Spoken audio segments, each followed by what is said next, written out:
қайырлы күн. Эфирде 85 апта жаңалықтары және оның жүргізушісі мен ақпарат фракция жетекшісі Оспанова Назым. Жаңалығымызды болашақ бүгіннен басталады атты студенттермен кездесу кешінен бастаймыз.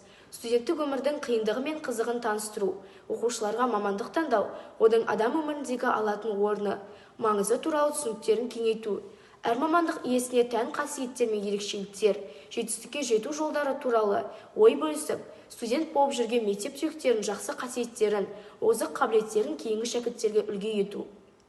Мамандық түрлері, әртүрлі оқу орындары туралы жарнамалар жасау мақсатында номер 85 мектеп бітіруші түлектермен 10 қаңтар күні кездесу кеші ұйымдастырылды. Келесі жаңалығымыз жалпы білім беретін пәндер бойынша зерде республикалық ғылыми жобалар конкурсының облыстық кезеңінен мектебіміздің шәкірттері мектеп қоржынына бірнеше жетістіктерді еншілеп қайтты. Атап айтар болсақ, 5-ші В сынып оқушысы Қорғанбеков Жаншуақ 1-ші орын иеленді. Жетекшісі ән әуез пәнінің мұғалімі Шенгисова Шаттық. 5-ші А сынып оқушысы Испанова Айша 1-ші орын иеленді. Жетекшісі қазақ тілі мен әдебиеті пәнінің мұғалімі Тілеуова Жұлдыз. 3-ші А сынып оқушысы Советов Мират 2-ші орын иеленді. Жетекшісі дене шынықтыру пәнінің мұғалімі Айжарықов Мұрат.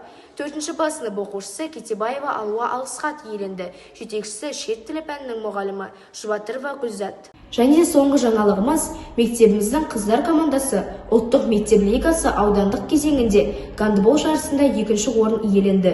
Команда мүшелері Айбосынова Жарқынай, Оңдашева Нұрбану, Сатпаева Жаннұр, Нагметулаева Жансұлу, Жәдігер Шынарай, Орынбасар Альфия және де Жұбатырова Неспелі. Жаттықтырушы Сәрсенбаев Тұрар.